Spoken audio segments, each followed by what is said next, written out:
Hey there, English learners. Welcome to ML's English Podcast, where grammar gets easier, clearer, and a lot more fun.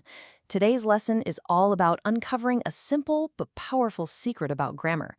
Once you see it, it really changes everything, making it almost effortless to understand how sentences really work. So, grab your notebook, stay focused, and let's dive right in. Okay, so let's jump right in with a little puzzle. How is it possible for one single word, the exact same word, to have three totally different jobs in three different sentences? That sounds like it breaks all the rules we were taught in school, doesn't it? All right, take a look at the word after. In sentence A, you've got, they arrived soon after. Okay, seems simple enough. But then in sentence B, they arrived after us. And in sentence C, they arrived after we had left. It's the same four letters spelled the exact same way. But as we're about to find out, it's not the same word at all, functionally speaking. This is the mystery we're about to solve. So, how in the world do we make sense of this? Well, here's the good news. You can forget about trying to memorize some giant, dusty old rulebook. What we really need is something much more practical, a simple toolkit for understanding the work that words do inside a sentence. And you know what? This toolkit is surprisingly small. In fact, it's just made up of 8 fundamental tools. That's it. 8 jobs that any word can possibly have in a sentence. Now, these 8 jobs, they have official names, of course. The parts of speech. You've probably heard of them. Noun, pronoun, adjective, and all the rest. But here's the key. Don't think of these as strict categories you have to memorize. Just think of them as the official job titles for the words in our toolkit. To make this even clearer, let's go ahead and split our toolkit into 2 groups. First up, we've got the content crew. These are the 4 types of words that really do the heavy lifting in a sentence. They build the main picture and create the world that we see. So, the first tool in our content crew is the noun. Its job is super simple, naming. A noun just gives a name to a person, a place, or a thing. In the rose smells sweet, the word rose is our noun. It's the thing the whole sentence is about. And then you've got the verb. This is the engine of the sentence. Its job is to express an action or a state of being. In the girl wrote a letter, the verb wrote gives us the action. Without that verb, there's no story. Nothing is happening. Of course, nouns sometimes need a little more detail, right? That's where the adjective comes in. Its job is to add meaning, a little color, some specifics to a noun. So in a sentence like, he is a brave boy, the adjective brave tells us more about our noun, boy. And rounding out our content crew is the adverb. Its main job is to modify, to add more meaning to the action. For instance, in he worked the sum quickly, the adverb quickly tells us how he worked. So there it is. That's our building crew. Noun, verb, adjective, and adverb. Okay, so if the content crew builds the scene, how do we connect all the different pieces?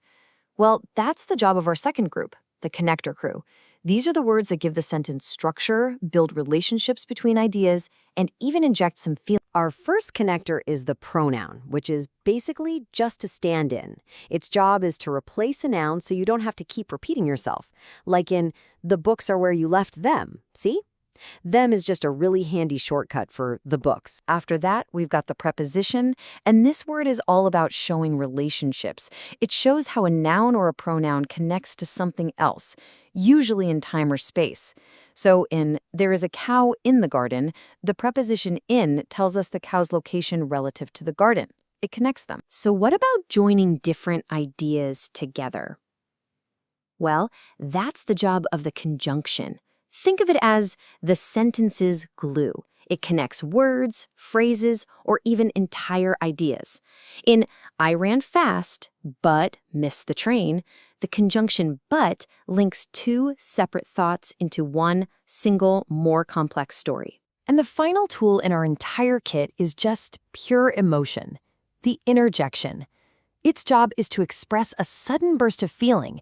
It's like a gut reaction in word form. Things like, wow, oops, or like we see here, hurrah, we have won the game. Okay, we've assembled our entire toolkit, all 8 jobs a word can do. Now, it's time to go back to our original mystery with the word after and finally solve this puzzle once and for all. And right here is where it all clicks. Look at that first sentence. They arrived soon after. What job is after doing here? Well, it's modifying the verb arrived. It's telling us when they arrived. And whose job is that? The adverb. Okay, now look at sentence number 2.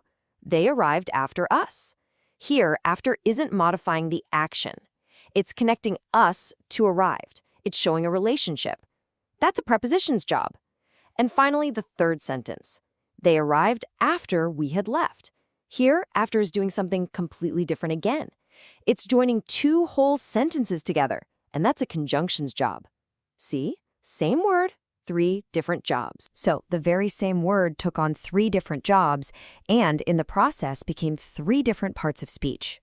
This right here illustrates the single most important takeaway from all of this, what we can call grammar's golden rule. Here it is. This sums it all up perfectly. We cannot say to which part of speech a word belongs unless we see it used in a sentence. Let me put that another way. You can't know what a word is until you see what it does. Context is absolutely everything. So here's the simplest way to remember this. A word's true identity is its job, not its name. Think of a word like after as a really talented actor. It doesn't have just one fixed role. Its identity changes completely depending on the part it's playing in the story of that particular sentence. So you're now equipped with the fundamental toolkit to decode any sentence out there, which leaves us with a final question for you. Now that you know the secret, what other chameleon words can you find? Take a word like fast or still or on and see how many different jobs you can make it do. The moment you start seeing words as workers, you've mastered the true secret of grammar. Thanks for tuning in to ML's English podcast. I hope today's lesson helped you take one more step toward mastering English. If you enjoyed this, please like, subscribe, and hit that bell icon so you'll never miss a new episode. Have questions or grammar topics you'd like me to cover next? Drop a comment below. I'm always listening. Until next time, keep learning, keep practicing.